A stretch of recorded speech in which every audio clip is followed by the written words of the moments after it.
boa tarde mais uma vez. Hoje para a nossa segunda aula do curso de Química Quântica 1 do programa de pós-graduação em Química. E hoje nós vamos continuar falando sobre os problemas que levaram à falência da física clássica e vamos falar um pouquinho sobre a distribuição de Planck em relação à radiação do corpo negro que nós terminamos semana passada. Vamos falar sobre os aspectos atômicos e moleculares e também o efeito fotoelétrico. Então tem muito assunto. Hoje a gente vai tentar terminar os fatores que levaram ao terremoto clássico, que mostrou que alguma coisa estava muito errada na física clássica. Então, só relembrando aqui, na aula anterior nós falamos basicamente sobre a radiação do corpo negro, fizemos um pequeno apanhado também sobre as bases, os fundamentos da física clássica. E aí chegamos no primeiro experimento, no primeiro fenômeno em que a física clássica não conseguia explicar, que era justamente a radiação do corpo negro. E resumindo muito o que nós já falamos, o corpo negro é aquele material que absorve qualquer radiação que é incidida sobre ele, e ele emite toda a radiação que tem, toda a sua energia térmica na forma de energia radiante. Então, dos cânones da física clássica, que quanto maior fosse a energia dada, maior seria a densidade de energia luminosa que seria liberada por um corpo negro. Então, seria basicamente esse experimento aqui. O que se esperava na teoria clássica é que quanto maior fosse a incidência ali de radiação com uma determinada frequência, claro, maior seria a densidade de energia radiante que seria liberada, mas o que se via, na verdade, era um máximo, e depois desse máximo, mesmo com o comprimento de ondas cada vez menores, um decaimento, no caso dessa densidade de estados de energia. Isso era um problema, ninguém conseguia explicar. Experimentalmente, aqui nesse gráfico maior, seria essa curva aqui, e aí nós tivemos a lei de deslocamento de Wien, que conseguia prever basicamente onde estaria o máximo do deslocamento, e também nós vimos a teoria de Rayleigh-Jeans, que seria a mais próxima, mas a teoria de Rayleigh-Jeans ela conseguia explicar muito bem para lambdas cada vez maiores, né, comprimentos de ondas maiores, mas para comprimentos de ondas menores ela ia para o espaço. Né, e nós vimos que era a catástrofe do ultravioleta, e não havia uma explicação, seja por Rayleigh-Jeans, seja por Wien, seja por Stefan Boltzmann.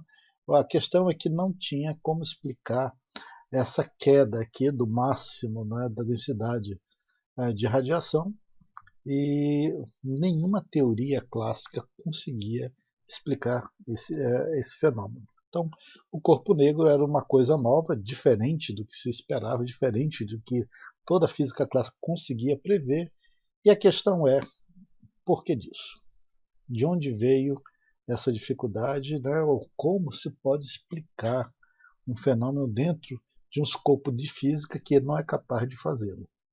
E aí nós chegamos justamente na nossa aula de hoje, que é alguém que conseguiu dar uma explicação para isso.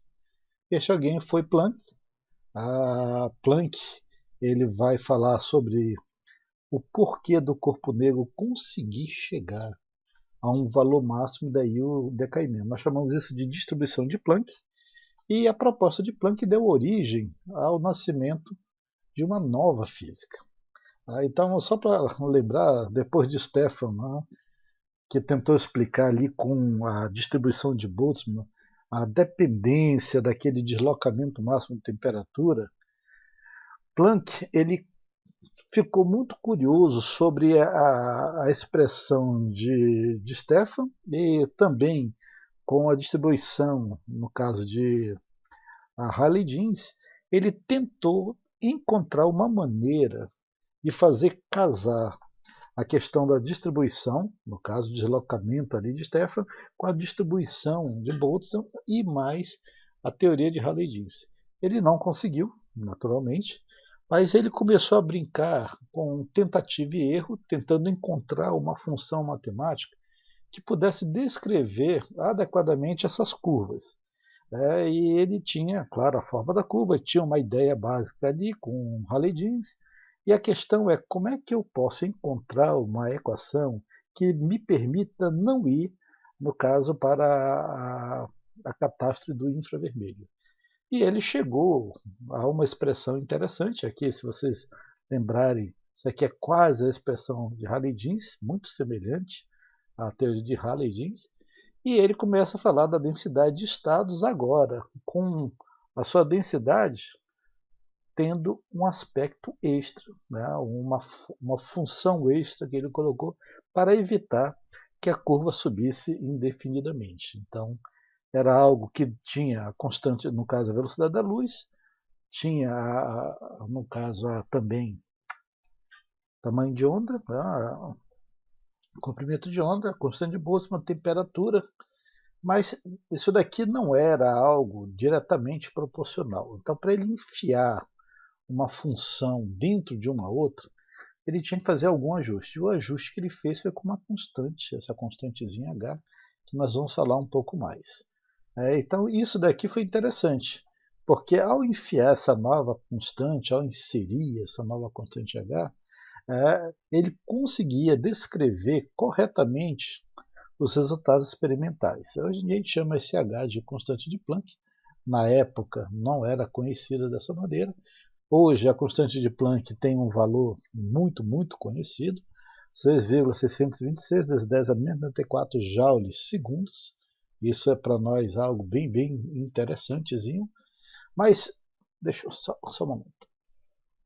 Tem um problema aqui.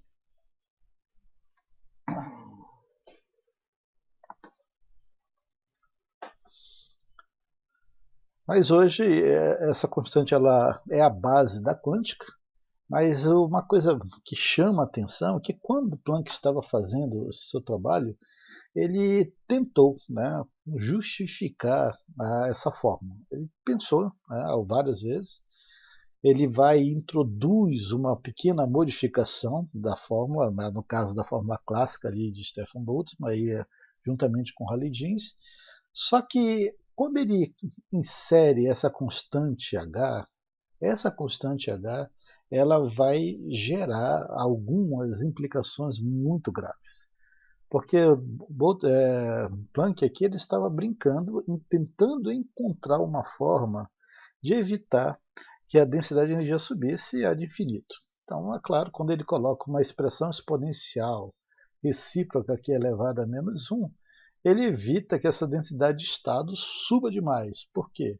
Porque quando você tem as funções de onda cada vez menores, né, a função de onda, não, perdão, o comprimento aqui de ligação de onda, comprimento de onda cada vez menores, você vai ter esse valor elevado à quinta. E claro, com um número dividido por um outro, que é muito pequeno, vai dar alguma coisa muito, muito grande. Mas se ele divide isso tudo aqui por uma expressão exponencial, onde você tem um comprimento aqui de onda no expoente, então isso permitiria o que? Equilibrar que aquela densidade de estado subisse ad infinito. Mas a questão é que para ele fazer isso, ele teve que considerar alguns pequenos resultados, algumas implicações muito graves, que nem ele mesmo levava muito a sério. Ele escreve um artigo, esse artigo é, na verdade, uma tentativa matemática, não física, mas tentativa matemática, de tentar contornar um problema gráfico, no caso ali da radiação do corpo negro, mas em termos físicos, ao colocar uma constante que modulasse a energia, isso geraria implicações muito graves para a física. Ele mesmo não acreditava, ele achava que aquilo era um exercício curioso, matemático de um problema físico, mas ele sabia as implicações daquela constante de modulação dentro do seu sistema. Muito bem. Né? Então, a fórmula de Planck nós conseguimos obter se, olhem bem, se nós assumirmos que existem algumas energias ou partículas discretas, né, que podem ser emitidas. Quando eu falo em energia discreta, eu estou me referindo a alguma coisa que não é contínua. Né?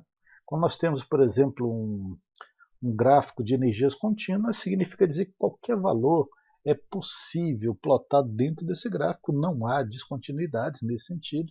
Mas quando eu falo de energias discretas, Eu estou falando que apenas alguns valores podem ser assumidos para aquele sistema.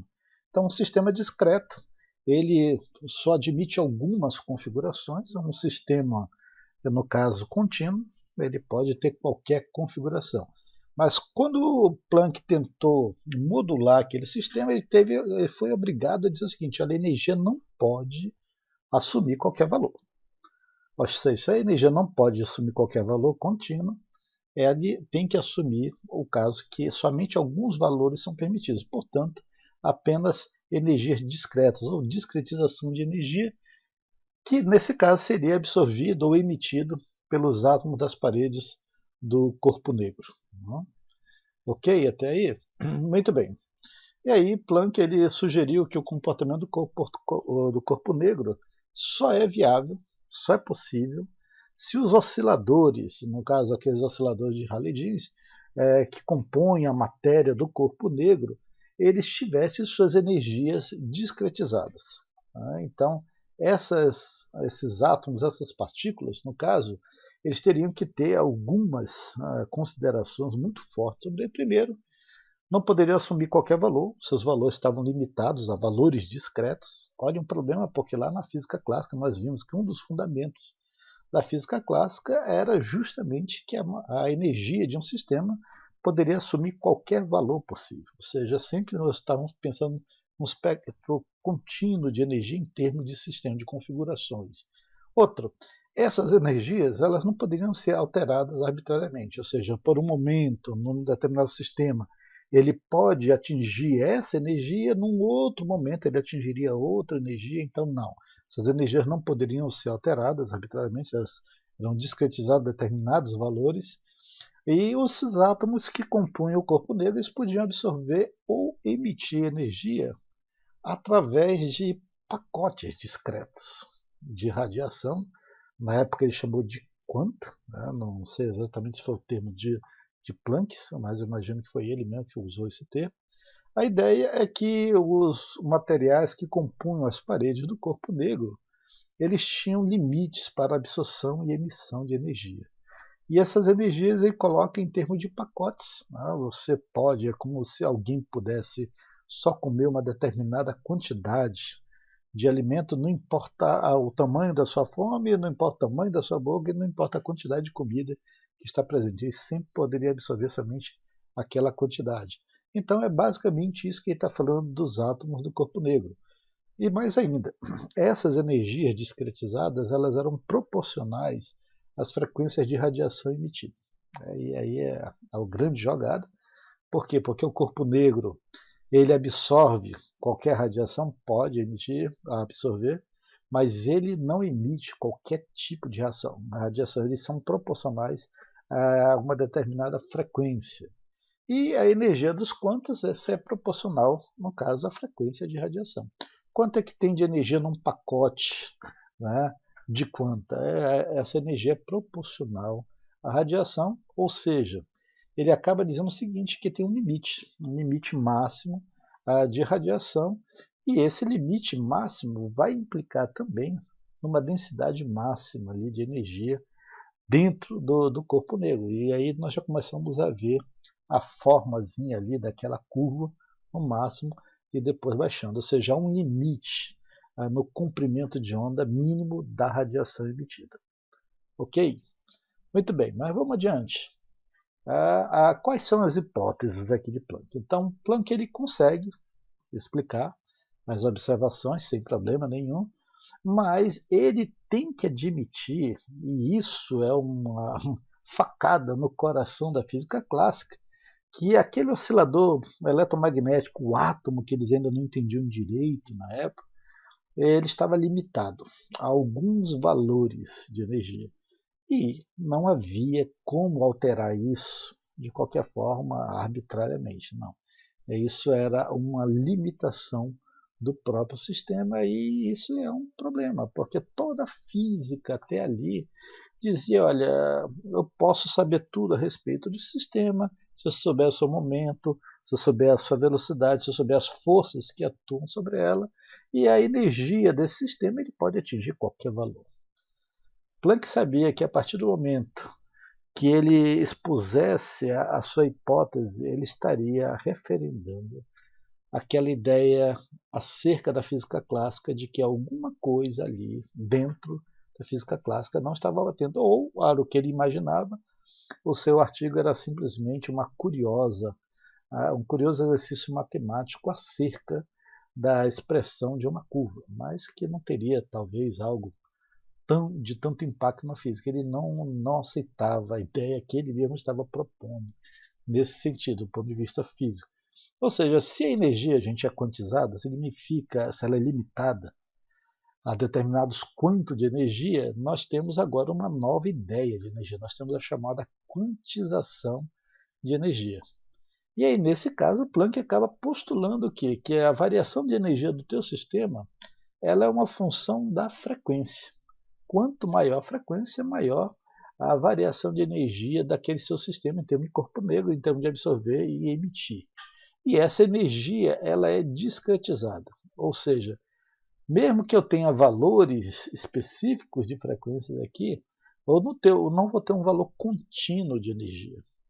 E a maneira mais simples da expressão, no caso de Planck, é essa fórmula, essa expressão que vocês conhecem.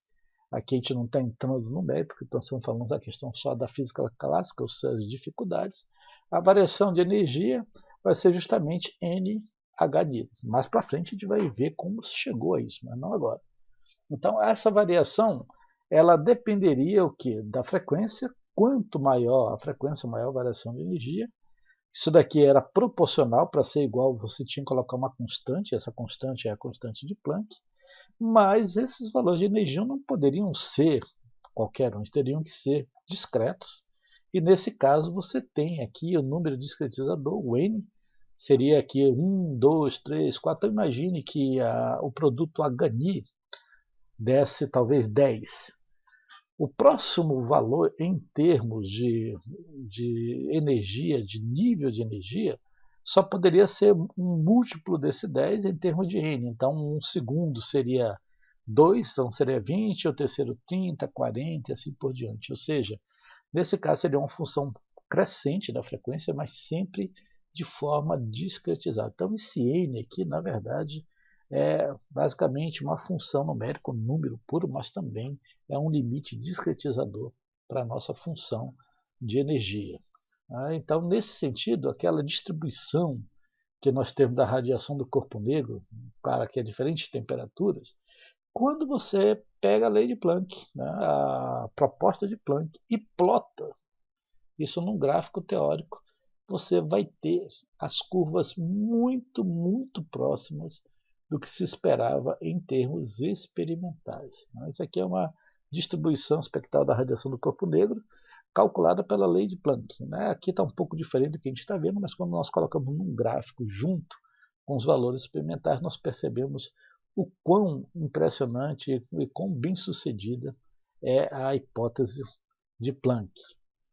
Então, nesse sentido, na teoria clássica, nós nunca teríamos isso daí. Por quê? Porque na teoria clássica, os elétrons eles podem emitir radiação em qualquer frequência. Aqui não. Na física clássica, essa frequência podia ser qualquer uma, desde que o comprimento de onda se ajustasse de alguma forma à cavidade do corpo negro. Então você tinha que ter qualquer valor, mas de forma que aquela onda estacionária de alguma forma fosse muito adequada à cavidade. Aqui não. Aqui você não tem isso daí. Não pode se emitir qualquer valor. Esse valor depende da frequência e esse valor depende de pacotes discretos de radiação de energia. Então essa é a hipótese básica aqui de Planck. E essa hipótese deu bastante sucesso. Por quê? Porque agora nós começamos a explicar o seguinte: os átomos que compõem a cavidade do corpo negro, eles podem absorver energia? Podem, não tem problema nenhum, mas essas energias elas são dadas em termos de emissão a partir de um valor de frequência. Então esse N, que é o número inteiro, H é uma constante de proporcionalidade, mas depois a gente descobre que é também uma constante universal, e N é justamente a frequência com que o átomo está vibrando ali, ou está emitindo essa radiação nas paredes do corpo negro. Muito bem. Então, como que seria isso daí, né? Tem que sempre lembrar que Planck não tinha uma visão clara ainda do que era átomo, ainda está pensando o corpo negro como uma distribuição ali de osciladores que estão de alguma forma vibrando dentro daquele material em determinados níveis de energia, né? E aí ele vai dizer que essas energias das paredes deveriam ser também quantizadas e esses estados seriam alguma coisa o quê? Discretos em termos de números inteiros. Esse n aqui ele poderia variar de 1 até infinito, mas isso daqui diria o seguinte, que a energia entre os níveis não poderiam não poderiam assumir qualquer valor de energia, são valores discretos, sempre são múltiplos desse n, e claro, dependendo da frequência aqui, você vai ter um valor de energia, mas os níveis de oscilação que eles poderiam ter dentro, né, ali da estrutura da matéria do corpo negro, são múltiplos de números inteiros, eles são discretizados. São as energias possíveis que cada átomo pode, né, ter e pode representar dentro ali daquele sistema material. Ok, gente? A expressão da distribuição de Planck foi muito importante, ele consegue explicar perfeitamente o espectro do corpo negro, a radiação térmica, e você vai ter essa fórmula, o quê? Com uma dependência, que é a densidade de estados, uma dependência basicamente da sua constante, H, e claro, você vai ter dois termos que basicamente são contrários do ponto de vista aqui, ó, matemático. Se esse termo aqui ele leva a um aumento da densidade de estado, porque você tem um número aqui razoável dividido por um número muito pequeno, isso aqui vai dar uma coisa muito grande. Por outro lado, isso aqui é contrabalanceado por um termo, menos 1, portanto isso aqui tudo é dividido por esse termo, e você tem uma exponencial que está elevado o quê? A essa constante dividido justamente pelo comprimento de onda. Então, quanto menor o comprimento de onda aqui, maior seria o que?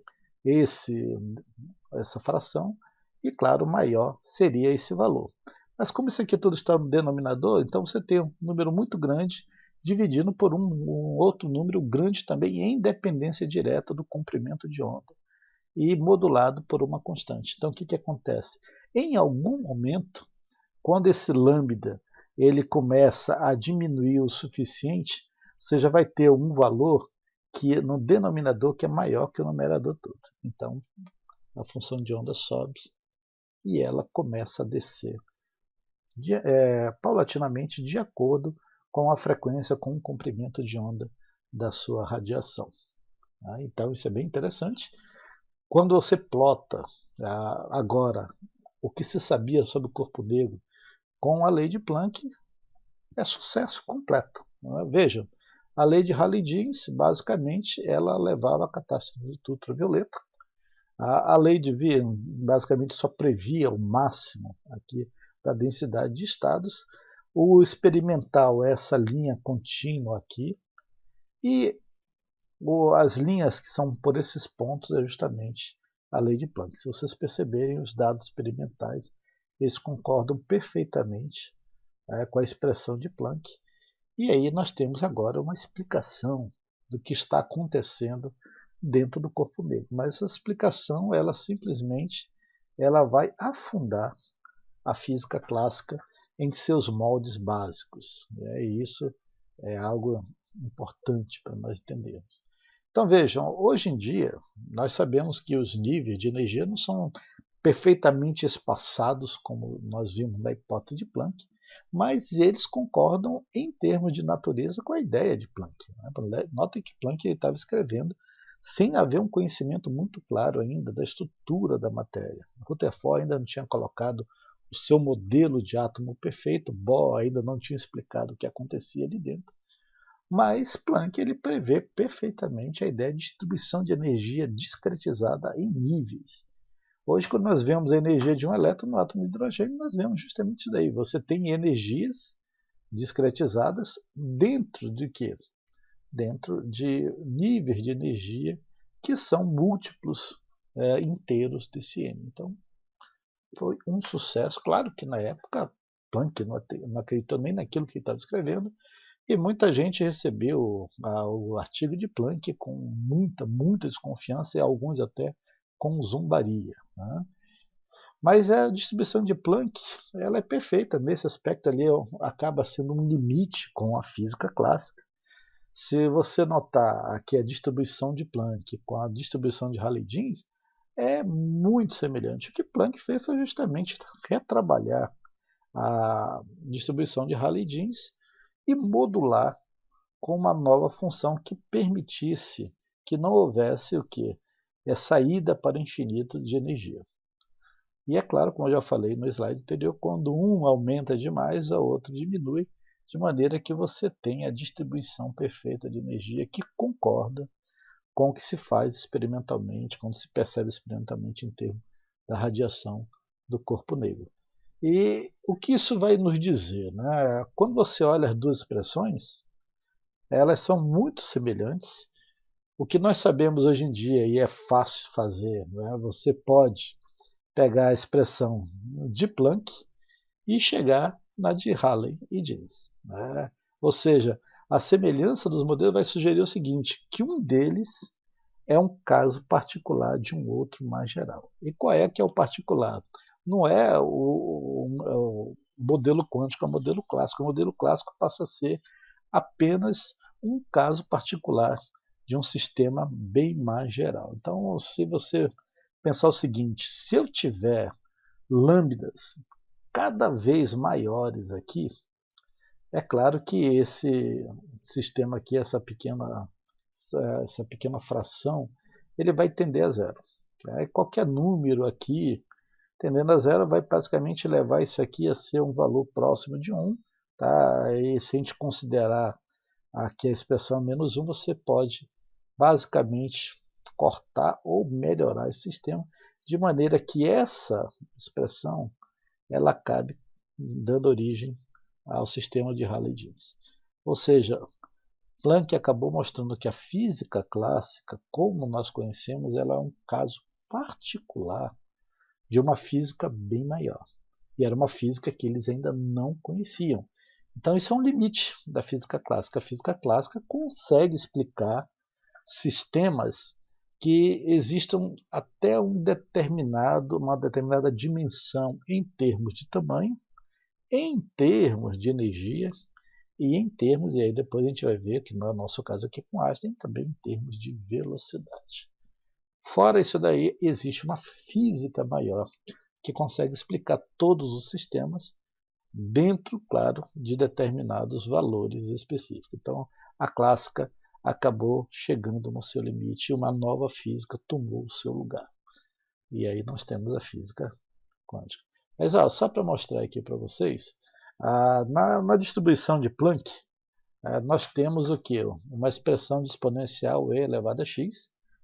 Se nós considerarmos que x é muito menor do que 1, se nós pensarmos lá em lambdas muito maiores, você vai ter x muito menor do que 1. E a gente lembra que a gente pode explicar essa função aqui numa série de potências.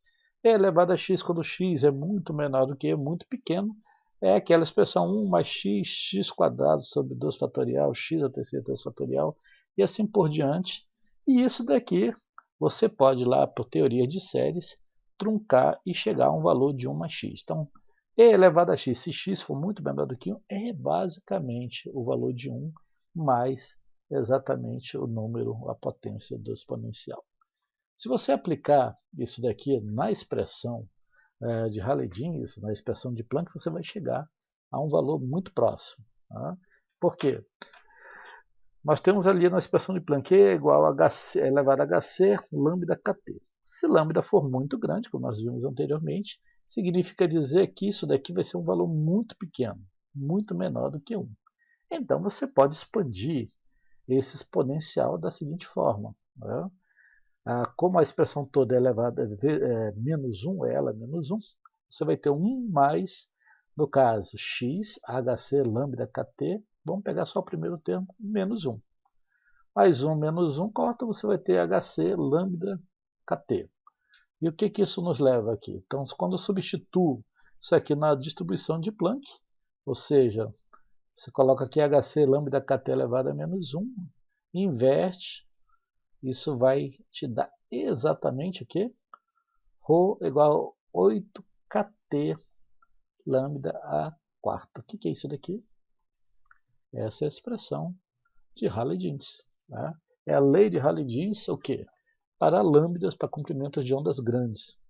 Ou seja, a lei de Rayleigh-Jeans ela funciona muito bem só para comprimentos de ondas grandes, mas ela não consegue se utilizar para todos os comprimentos de onda. Ela é um caso particular da lei de Planck. Ou seja, nós chegamos ao limite perfeitinho da física clássica. Ok? Ou seja, aqui nós temos a correspondência entre a física clássica e a nova física quântica.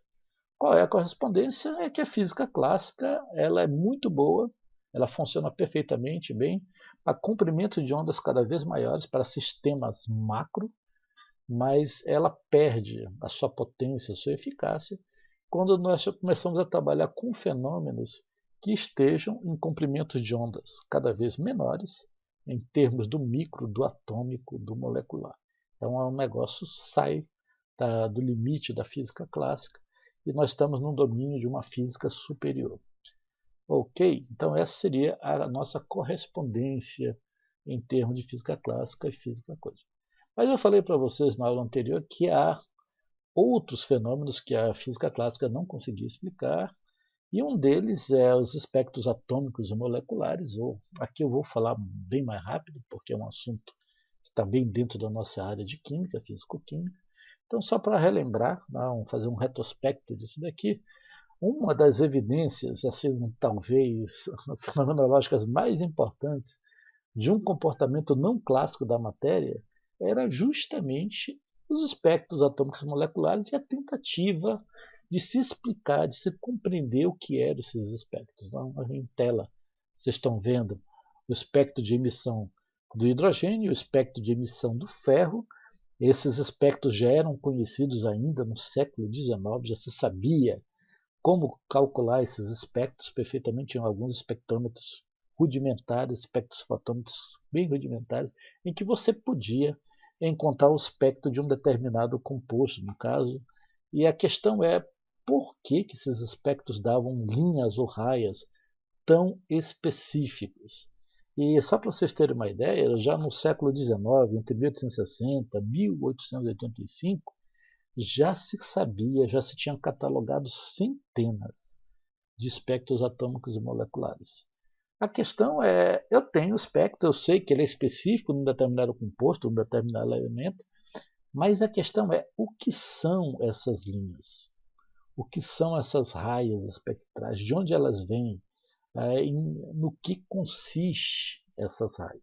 E isso ninguém sabia. Notem, nós estamos falando aí de quase o que 50 anos, quase um pouco menos de 50 anos da fórmula de Planck, da teoria de Planck.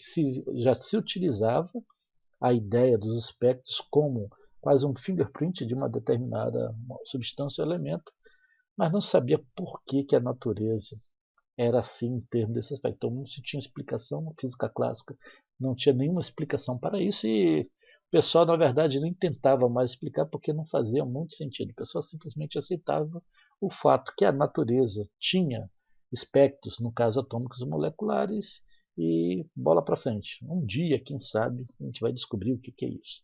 Então, a física clássica não se impressionava muito com isso, porque não havia como explicar. Não é? Então, quando eu estou falando de espectro aqui, gente, posso estar falando de espectro de emissão e de absorção. E é só para lembrar que tem dois tipos, vocês que são da área de química, vocês sabem disso daqui, há dois tipos de linhas espectrais. Quando nós pensamos em uma luz branca passando sobre um prisma, o que nós temos é um espectro contínuo de cores ali, pensando em termos do visível, tá? Mas se você tiver um gás, uma substância em forma gasosa, quente, ela vai emitir uma determinada radiação também se ela passar por um determinado prisma. Claro que é muito simplificado. Um determinado dispositivo com fenda, com prisma, você vai perceber que há algumas linhas que são emitidas. Aqui está ainda as cores, só para lembrar, mas na verdade o espectro são apenas linhas puras emitidas, esse é o espectro de emissão. Ou você pode ter um outro sistema, um gás, a substância na forma gasosa, fria, em que ela não está emitindo diretamente radiação, e você faz passar por ela uma determinada radiação. Essa radiação, se você souber a intensidade, o valor energético conhecido, você vai ver que, ao passar por um determinado prisma nesse dispositivo, você vai ver que o espectro não vai ser mais contínuo, o espectro ele vai ter descontinuidades ou raias que foram absorvidas. Então, esse aqui é um espectro de absorção, espectro contínuo, um espectro de emissão. Em termos assim muito formais, é isso que está escrito aí em tela. O espectro de emissão é quando gases, no caso, a baixas pressões, eles estão excitados, estão quentes aí, pode ser por calor ou em geral por descargas elétricas, e eles emitem radiação. Essa radiação, ela, quando analisada no espectroscópio, ela permite ver o espectro de emissão. Esse espectro é sempre em termos de cores puras. Aqui é só para não perder, porque é tudo escuro, deixei a corzinha ainda no fundo. Então, esses aqui são os espectros de emissão. Do espectro de absorção é diferente. Temos esse gás aí a baixa pressão. Esse gás ele é banhado por uma determinada radiação. E você vai ver o seguinte, que o espectro dessa luz, que no contínuo não teria nenhuma descontinuidade, ele passa a ter valores de raios que foram absorvidas, ou seja, algumas frequências de radiação não estão presentes no espectro contínuo, e isso nós chamamos de espectro de absorção. Ok? Mas isso é conhecido em termos assim muito simples. Isso aqui é uma figura extremamente simplificada de um espectroscópio. Você tem ali um espectro, temos um gás, a baixa pressão, ele está frio. Você tem uma fonte de radiação, essa radiação ela incide sobre o seu composto, o seu elemento, e aqui é filtrado numa fenda e depois decomposto dentro de um espectro visível, e o que você vai ter são descontinuidades dentro do espectro contínuo, que são característicos dessa substância no qual ela está sendo banhada por uma determinada radiação. Isso aqui é um espectro de absorção simples, de emissão é semelhante, mas em vez de ser absorvido, no caso, o elemento, o composto, ele vai estar emitindo uma determinada radiação que será decomposta e depois analisada no espectroscópio. Ok, muito bem. Uma coisa que é interessante, e por isso se utilizava tanto já no século XIX, os espectros atômico-moleculares, é que não há dois elementos, não há dois compostos que emitam ou que absorvam exatamente o mesmo conjunto de linhas espectrais. E isso acaba sendo o que é importante para nós, porque nós temos uma maneira de diferenciar compostos, diferenciar elementos a partir da análise do seu espectro de radiação. Então, por exemplo, aqui o do sódio, só para vocês verem aqui, esse aqui é o espectro de absorção, esse é o espectro de emissão. As raias são exatamente as mesmas, tá? Em termos de comprimento de onda, frequência, estão na mesma direção, na mesma localização, ainda que o termo não seja o melhor. Quando você olha para outros elementos, por exemplo, hidrogênio, hélio, lítio, oxigênio, você vai ver também que as raias são específicas de cada elemento e eles não têm como, vamos dizer, serem confundidos. É uma fingerprint daquele determinado elemento. Isso foi uma coisa interessante em termos históricos, gente, porque quando se começou a usar a ideia de espectros atômicos moleculares para tentar descobrir ou, no caso, identificar um determinado elemento composto, sei lá, no século XIX, alguém começou a tentar analisar a luz do Sol, né, em termos de espectroscópio, e encontrou um dado bem interessante, né, uma coisa bem interessante, que foi um elemento que se encontrava no espectro solar, mas que não se encontrava nenhum elemento semelhante em termos das suas raias espectrais aqui na Terra. Né? Então foi o hélio, como esse elemento com essa determinada raia espectral, é isso que vocês estão vendo bem aqui. Não existia nenhum elemento ainda conhecido no nome com essa mesma característica espectral. Eles deram o nome de hélio, em termos de Sol, né, vindo do Sol, e essas linhas só foram identificadas posteriormente, né, nenhum gás na atmosfera terrestre. Ou seja, muito antes de se descobrir o hélio na Terra, nós já sabíamos que ele existia no Sol. Quer dizer, é possível você utilizar um fenômeno de física muito bem, fazer previsões excelentes com ele, ainda que você não saiba exatamente os princípios de física que estão por trás. Ou seja, os espectros atômicos moleculares eles eram uma ferramenta excelente, ainda são hoje em dia, para você analisar situações em que os elementos não são facilmente identificáveis em termos químicos. Então, bem interessante isso daqui. Mas a questão é o que está por trás disso daí. Né? Por que há esses espectros atômicos e moleculares? Então, a questão é, deve haver alguma coisa por trás. Porque se todos os elementos compostos apresentam essa estrutura em termos de espectro que é única, a questão é qual o princípio físico que há por trás. E, gente, quem começou a desvendar alguma coisa foi um professor de colégio, seria, no nosso caso, hoje em dia, um ensino médio, ainda que o ensino médio da época era muito superior ao nosso de hoje, chamado Johann Balmer. E Balmer ele estava sempre tentando encontrar uma forma de explicar os espectros atômicos moleculares. Então ele tentou encontrar uma forma de pôr em ordem as linhas do espectro de hidrogênio. Ele achava que existia uma expressão matemática, uma função matemática que podia explicar perfeitamente as linhas do espectro de hidrogênio. E aí descobriu uma fórmula muito interessante, na verdade é uma expressão de frações que previa corretamente, no caso, as 4 linhas visíveis do espectro do hidrogênio. E as raias vermelha, verde, azul e violeta eram perfeitamente condizentes com aquela expressão que ele tinha. Então, essa expressão ela ficou conhecida depois, não é essa a expressão básica dele, como ele fez, mas o formato é o mesmo. Essa expressão seria uma expressão em termos do comprimento da onda. O inverso do comprimento de onda seria essa pequena série aqui de fração, vezes uma constante. Essa constante aqui ficou conhecida mais para frente como a constante Heidelberg, ela tem um valor específico hoje conhecido, 1,09 vezes 10 a 7 metros a menos 1, mas essa fórmula só funcionava se ela tivesse também números inteiros, fosse múltiplos de números inteiros, ou seja, temos quase um valor discretizador aqui, ainda que na época, veja, isso aqui não tinha nada a ver com a estrutura da matéria, mas Balmer ele simplesmente pegou o espectro do hidrogênio e foi fazendo correlações matemáticas de distância entre as raias e foi afinando, melhorando essa expressão de maneira a você ter uma expressão simples matemática que desse exatamente a distância dentro daquela série espectral. Mas ela só valeria para n's a partir de 3, 4, 5, assim por diante. E isso foi um sucesso na época. Por quê?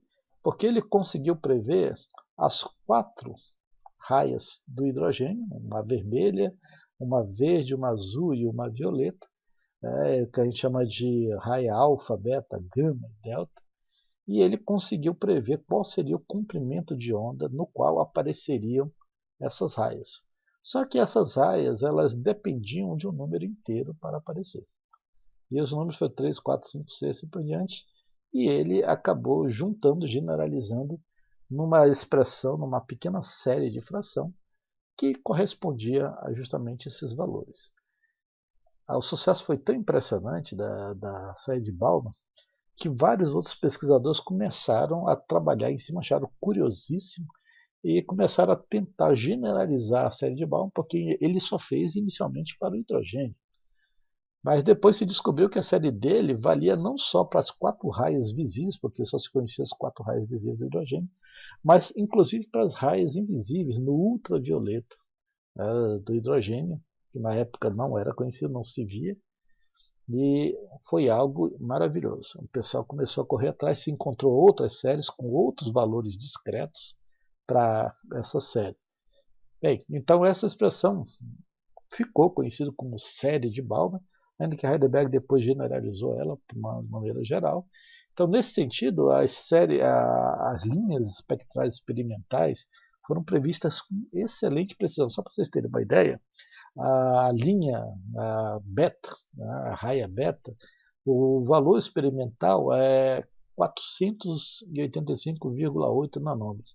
A previsão dele, 486. Para a época, essa diferença não era nada, ou seja, bateu em cima. E a mesma concordância com as outras raias espectrais. E quando mais para frente se descobriu que haviam outras linhas invisíveis, se descobriu que essas linhas invisíveis também concordavam com a expressão de Balmer, a série de Balmer perfeitinho. Daí em diante, várias outras séries foram propostas. Né? Nós temos a série de Lyman, a série de Pasch, a série de Bracken, assim por diante. São várias séries. O que muda entre elas é basicamente o número no qual você começa e o número discretizante múltiplo que você utiliza.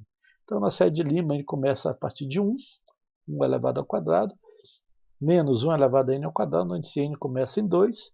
A série de Paschen começa de 3 ao quadrado, onde n varia a partir de 4. E temos a expressão geral de Heisenberg, que seria 1 sobre r, RH constante, onde você tem um valor de nível final, que ainda não era chamado nível, e um n inicial.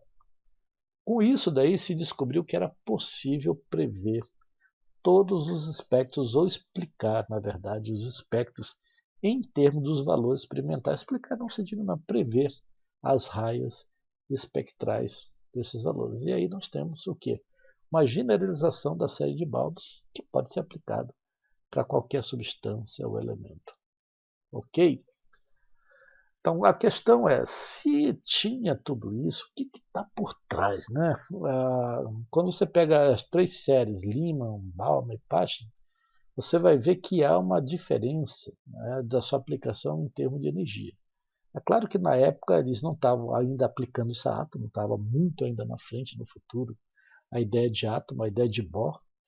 Mas quando você aplica a série de Lyman, Balmer e Paschen hoje em dia, você consegue utilizá-las perfeitamente em relação aos saltos eletrônicos dentro do que de um átomo. Então, por exemplo, a série de Balmer, ela começa a partir do quê? Do N2, vai para 3, 4 ou 5, assim em diante. A série de Balmer, ela é excelente para ver os espectros de emissão, no caso a partir desse sistema até o nível 2, do nível 6 ao nível 2. A série de Paschen é a absorção, do nível aqui 3 até em diante. A série de Lyman também é absorção do nível 1 em diante. A série de Brackett, que é uma outra série, que já é um pouco maior também, a absorção do nível 4 em diante. Ou seja, quando você pega todas elas, você pode generalizar para a série de Heisenberg sem problema nenhum. O que você vê é que na série, por exemplo, de Balmer, você tem valores de níveis um pouquinho mais altos, mas com diferenças de energias menores. Na série de Lyman, você tem uma variação de energia enorme. Você pode vir do infinito até o nível 1. E na série de Paschen você já tem níveis maiores externos, mas com uma menor diferença de energia. Isso vai explicar depois perfeitamente a questão dos saltos de energia. E Bohr vai utilizar isso perfeitamente para explicar o que está acontecendo quando um elétron gira ao redor de um átomo. Mas note, isso aqui ainda no século XIX.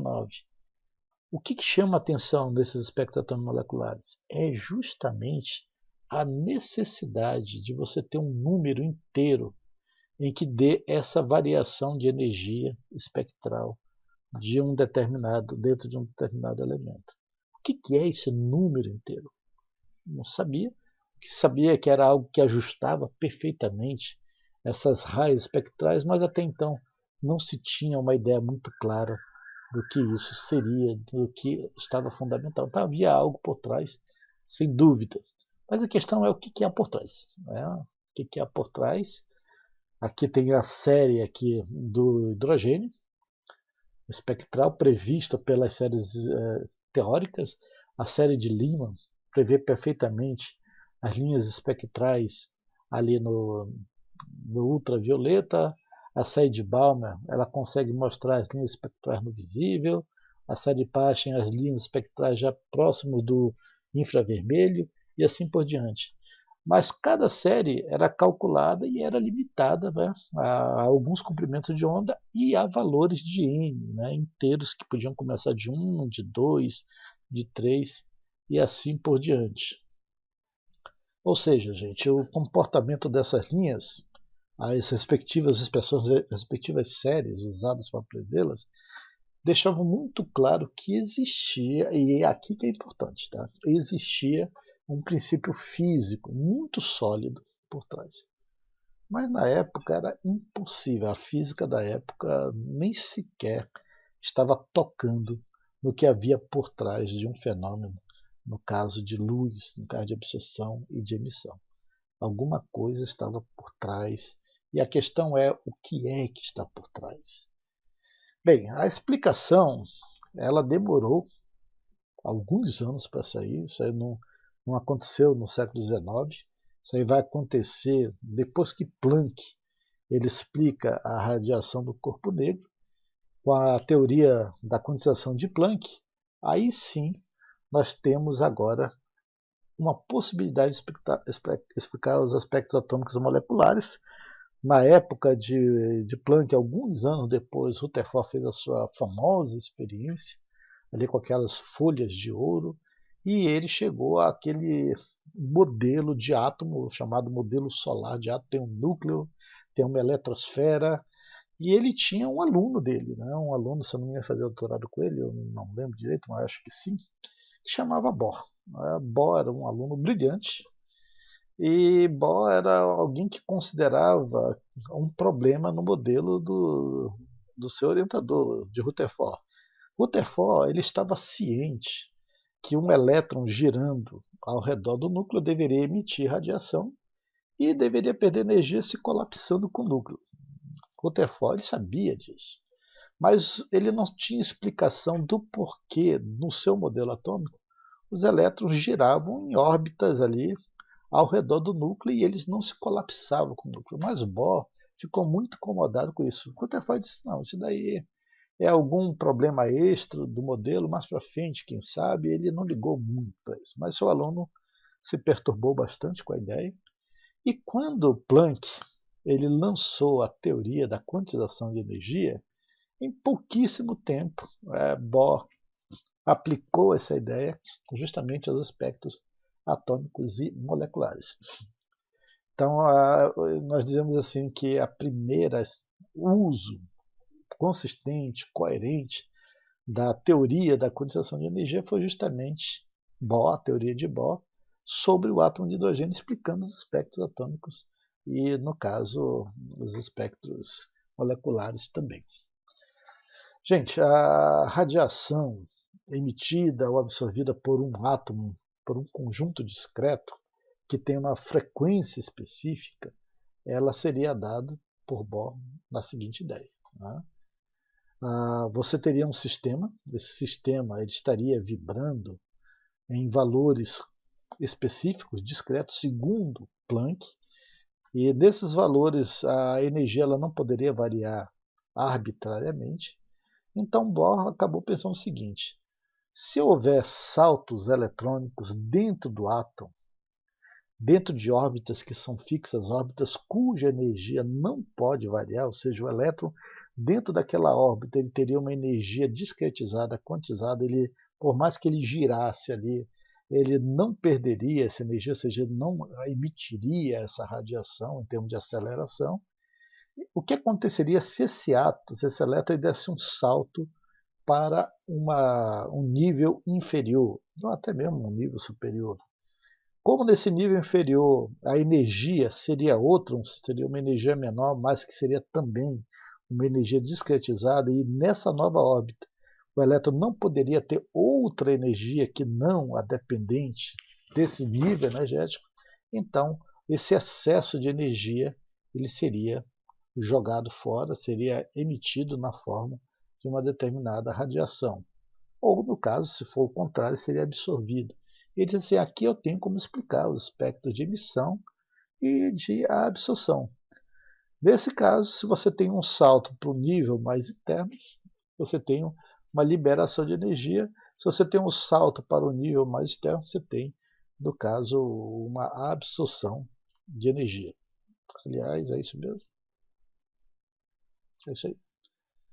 Ok? Então as setas aqui vão indicar o que? As possíveis transições, e essas transições elas vão bater perfeitamente com aquelas previsões das séries de Balmer e outras que estavam ali envolvidas. Ou seja, esses níveis aqui eles não seriam contínuos, eles seriam quantizados, discretizados, e esses saltos entre níveis liberaria uma determinada quantidade de energia, um quanto de energia específico, que deveria ser equivalente àquele espectro específico daquele átomo, né, daquele elemento. Então, na passagem de um nível mais interno para outro mais externo, o elétron absorve radiação. Acho que é isso mesmo. Eu estava falando ao contrário. Tá? Então, deixa eu só falar direito. Né? Quando você tem de um nível mais interno para o nível mais externo, ele absorve. Não falei isso mesmo. Quando está no nível mais externo para o mais interno, ele, no caso, ele emite radiação. Não, é isso mesmo. Estava falando certo. Então é basicamente essa ideia de Bohr. Ele vai explicar os espectros em termos desses saltos, de interno para externo, de externo para interno, e isso vai te dar aquele espectro de absorção ou de emissão. Né? Então as linhas espectrais elas se devem justamente o que para Bohr? A passagem discreta dos elétrons para outros níveis de energia. Agora nós temos uma explicação dos espectros moleculares em nível atômico. O que está acontecendo com a matéria em termos do seu espectro de radiação? O que acontece ali, as suas raias espectrais? Aquilo ali é fruto dos saltos eletrônicos dentro do átomo. E como cada átomo de um determinado elemento é específico daquele elemento, né, elementos iguais aqui, claro, átomos dos mesmos elementos vão emitir ou absorver da mesma forma. E isso acaba sendo o quê? Uma assinatura específica daquele determinado elemento, daquele determinado composto.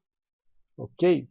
E agora sim, nós temos essa explicação. Esse seria o esquema representativo do espectro do hidrogênio.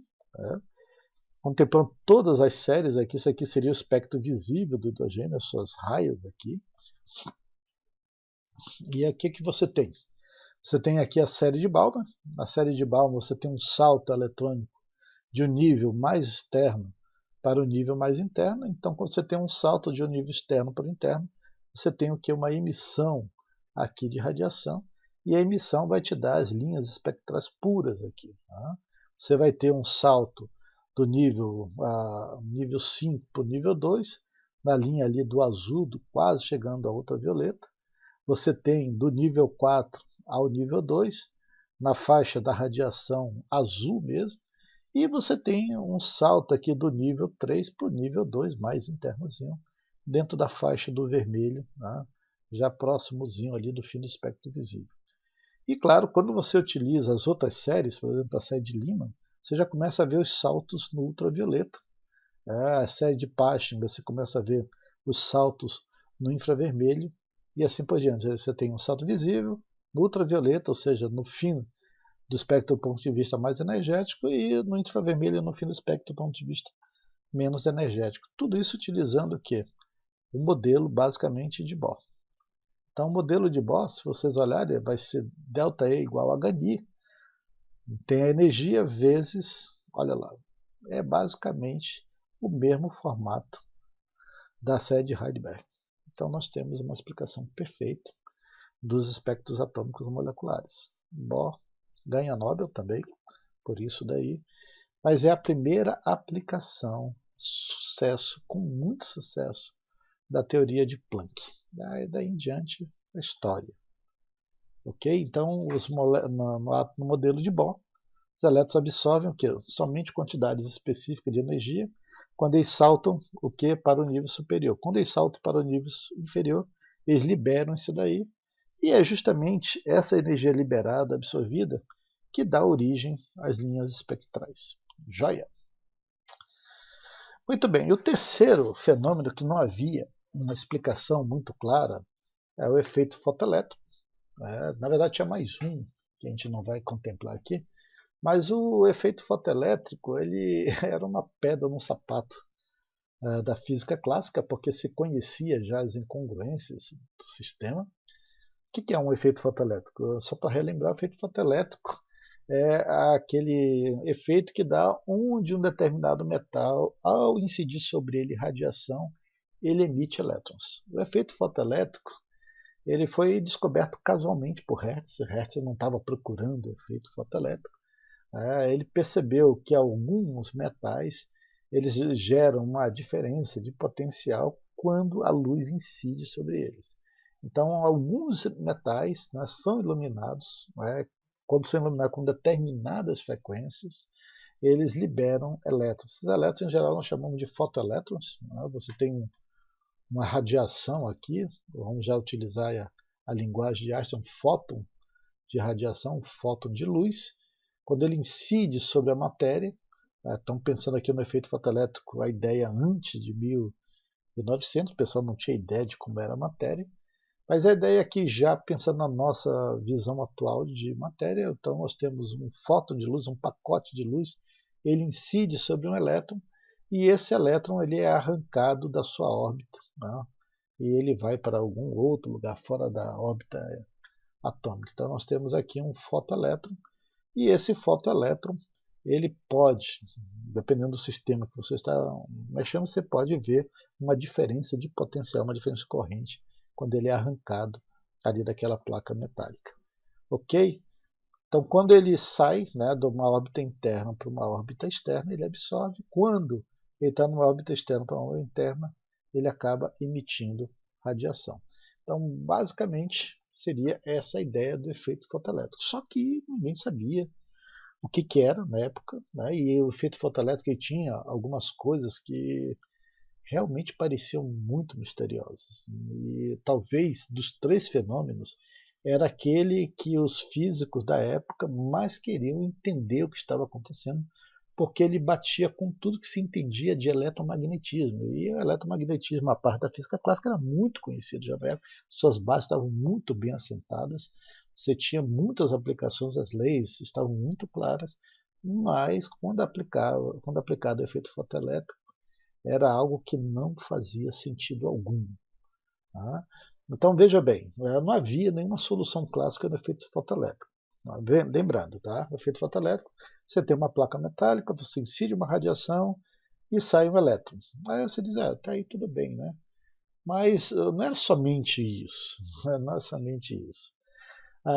Pela física clássica, o campo elétrico, né, uma radiação eletromagnética, quando ele incide uma placa metálica, o correto se entendia que ele aceleraria os elétrons de tal forma que ultrapassaria as energias, as forças que ligariam esse elétron na superfície. Até aí está tudo ok. Não tem nenhum erro. Essa ideia aí, estou dando energia, se essa energia for suficiente para quebrar a energia que mantém o elétron preso na placa, esse elétron vai se libertar. Até aí, ok. Tá? Não estamos falando nada demais. O problema é que os experimentos eles demonstram o seguinte, né? Que quando você incide essa radiação, os elétrons eles começam a emergir imediatamente a, a incidência dessa radiação. Olha, tempos experimentais demonstravam que a 10 a menos 9 segundos de tempo já havia o que? Liberação de elétrons. Mesmo quando a luz incidente tinha intensidade muito baixa, ou seja, a luz era muito fraca. Estamos falando de intensidade da faixa de 10 a menos 10 watts por metro quadrado. 10 a menos 10 watts. Pensa em uma lâmpada de 60 watts, sei lá, de 15 watts. Nós estamos falando de 10 a menos 10 watts. Ou seja, se você pensar, olha, eu estou dando energia e essa energia vai tirar o elétron, você, claro, o que você tem que imaginar, o que você imaginaria normalmente é: aqui eu tenho forças que mantêm esse elétron preso nesse metal e essa energia ela deve ser muito forte, porque esse elétron não sai. Então eu tenho que jogar luz aqui e essa luz tem que ter uma grande intensidade, tem que ter muito tempo para que esse elétron absorva energia suficiente em um tempo necessário para que eles escapem, né, da superfície. Mas na prática você incidia a radiação elétrica ali, aliás, a radiação luz, e automaticamente os elétrons saíam, imediatamente. Menos de 10 a 9, a 10 elevado a menos 9 segundos, mesmo com intensidades baixíssimas de 10 a menos 10 watts por metro quadrado. Isso desafiava tudo o que se pensava, tudo o que se sabia a respeito, no caso, da interação das forças eletromagnéticas envolvidas no sistema. Não fazia absolutamente nenhum sentido para a época. Por quê? Né? Porque se você pensar assim, se o campo elétrico dessa radiação eletromagnética ele for responsável pela emissão do elétron, né? Se é ele que é responsável, se a intensidade de luz ela fosse absorvida uniformemente sobre a superfície, né? E nessa superfície, entre os elétrons da superfície, o correto é que levaria horas e horas até que esse elétron, um único elétron, ganhasse energia suficiente para ultrapassar essa barreira, no caso de ligação. E uma barreira, às vezes, com energias pequenas, de pouquíssimos electrovolts, frações de electrovolts. Mas o que acontecia na prática era o contrário. Né? Era incidir e imediatamente os elétrons eram expulsos da placa metálica. A questão é, o que está acontecendo aí? Não havia nenhuma solução clássica para o sistema e havia ainda 3 aspectos fundamentais do efeito fotoelétrico que eles não conseguiam explicar em termos da teoria ondulatória da luz. Né? Primeiro porque eles achavam que a luz era só onda. Eles não tinham a ideia que a luz era onda e partícula. Quem vai falar isso é Einstein, no século XX. Então não havia essa ideia ainda. E vejam, esses 3 aspectos do fenômeno fotoelétrico era para eles uma pedra de tropeço em termos de física clássica. Primeiro, a teoria ondulatória clássica ela requer que a amplitude do campo elétrico, vejam bem, oscilante, aquele campo elétrico está oscilando, ela cresça se a intensidade da luz for aumentada. Né? Se imagina que seja isso daí. Então, deixa eu mostrar aqui. Então, veja bem. Aqui eu tenho uma fonte de luz de altíssima intensidade. E eu não estou falando aqui de frequência, tá? Eu estou falando de intensidade. Então, quando a gente fala de frequência, está falando em diferença aqui de comprimento de onda. Estou falando aqui de intensidade. Então, imaginaria o seguinte. Quanto maior a intensidade, maior seria o que? Essa amplitude do campo elétrico, que era ok. Então, se eu tenho uma luz um pouquinho, vamos dizer, menos intensa, ainda que ela tenha o mesmo comprimento de onda, essa altura aqui dos cumes que a gente chama, a amplitude seria menor. Então, quanto menos intenso, menor, no caso, seria a amplitude. Mas o pessoal imaginava que a intensidade aí tinha a ver diretamente com a energia. Né? Então você teria um feixe de energia mais energético se ele fosse mais intenso. O que isso sugeria para eles? Né? Que a energia cinética dos fotoelétrons deveria crescer se aumentasse a intensidade do feixe luminoso. Então seria mais ou menos assim. Uma coisa é eu colocar um pequeno feixe de uma lanterna, né, com uma determinada frequência específica, e outra coisa é eu colocar um canhão de luz aí com altíssima intensidade. Ora, os elétrons eram expulsos da placa metálica, vamos pensar numa placa metálica específica, numa radiação específica, né, mesmo que fosse uma fonte de radiação de baixa intensidade.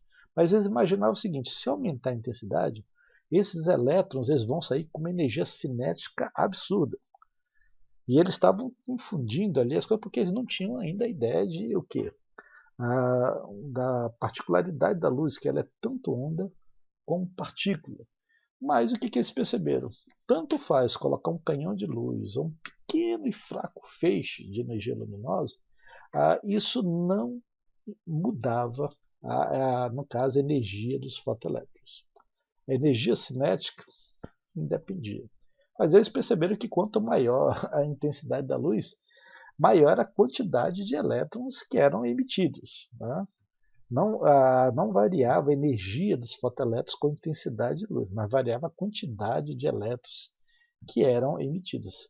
Então eles fizeram testes com variação de intensidade até de 7 ordens de grandeza. Isso não aumentava a energia cinética dos fotoelétrons. Eles não cresciam com a intensidade do feixe luminoso. Ou seja, tanto faz você colocar um feixe pequenininho como um feixe muito grande em termos de intensidade. Não havia um aumento da energia cinética dos elétrons que eram expulsos da placa metálica. Então, só não confundir aqui, nesse caso, a amplitude do campo com a frequência. Tá? A energia aqui tem a ver com frequências cada vez menores, comprimentos de onda cada vez menores. A amplitude tem a ver com o tamanho da onda, não exatamente com a diferença no caso de comprimento. Então esse era o primeiro problema, não tinha como explicar uma coisa dessa, o que eles esperavam não acontecia. Muito bem, então vamos esquecer isso daí. Segundo aspecto, né? De acordo com a teoria ondulatória, o efeito fotoelétrico ele deveria ocorrer para qualquer frequência de luz, Aí só necessitava o quê? Que essa luz fosse intensa o suficiente para dar a energia necessária para ejetar os elétrons. É basicamente a ideia anterior. A ideia é o seguinte, não importa a frequência da luz, o que importa é a intensidade da luz. Mas aí a coisa é um pouquinho diferente. Né? Então, para eles é o seguinte, não importa que frequência, se é uma frequência baixa, se é uma frequência alta, se está próximo ali do vermelho, está próximo do ultravioleta, o que importa é que luz é luz tem energia suficiente, qualquer tipo de radiação ali dentro do espectro de luz vai ser suficiente para retirar elétron de uma placa metálica, contanto que ele seja o quê? Suficientemente intenso. E aí você poderia retirar, mas o que eles perceberam é algo completamente fora do esperado. Que eles perceberam que existia para cada superfície um limiar de frequência, chamava frequência zero, frequência aqui característico, zero, que era característico desse determinado elemento, desse determinado metal. Então, quando você tinha um elemento, um determinado metal aqui que era incidido uma radiação, vamos dizer com pouca intensidade, aquilo era suficiente para retirar elétrons. Quando você aumentava a intensidade, só aumentava o número de elétrons que era retirado. Mas, dependendo da radiação que você incidia, não saía absolutamente nenhum elétron. Você poderia colocar com a maior intensidade possível naquela radiação, nenhum elétron era retirado. Então, existia para determinados metais uma radiação, um limiar de radiação, né, em termos de frequência, que deveria ser atingido para que esses elétrons fossem retirados. Se você colocasse frequências menores que essa frequência limiar, então o efeito fotoelétrico não ocorria, não importava a intensidade da sua iluminação, ali, da sua onda incidente. Então, essa radiação ela tinha que estar, no mínimo, nessa frequência limiar mínima, básica, para que esses elétrons fossem retirados. Se essa radiação fosse uma frequência menor, não acontecia. Mas veja, na época, luz, energia, basta dar energia em grande quantidade, ou seja, em grande intensidade, e aquilo seria suficiente para retirar elétrons. Precisava de um mínimo de radiação numa determinada frequência para retirar esses elétrons. E uma vez que ocorria, podia ser com a intensidade baixíssima, 10 a menos 10 watts por metro quadrado. Aquilo retirava elétrons. Ou seja, se a frequência for menor que a frequência limiar, não havia emissão nenhuma. E, por fim, ainda tinha um terceiro aspecto, que era o seguinte, a energia adquirida por um fotoelétron, né, ela é absorvida daquela radiação que incide sobre a placa metálica. Isso aqui seria o que a gente pensa assim, você está jogando um determinado feixe de radiação, esse feixe de radiação ele vai iluminar uma determinada área, né, uma área efetiva aqui de radiação. Então, essa área aqui ela é efetiva para o elétron, né, que está dentro dessa área de incidência. E claro, se percebe o seguinte na física clássica, que a energia luminosa ela seria uniformemente distribuída, não, sobre a frente de onda, e nesse caso seria absorvida pela placa metálica até que ela tivesse o quê? Energia, ou tivesse acumulado energia suficiente para que os elétrons saltassem, no caso da superfície. Então a ideia é a seguinte: se a luz for suficientemente fraca, haveria uma variação de tempo enorme até que essa luz que incide dentro dessa área-alvo começasse a liberar fotoelétrons. Então, a ideia é que nesse tempo o elétron estaria acumulando energia até que tivesse energia suficiente para escapar. A questão é a seguinte: você tinha que ter um tempo que eles chamam de tempo de retardo. Nenhum tempo de retardo foi jamais medido quando você incidia a radiação sobre uma placa metálica. Né?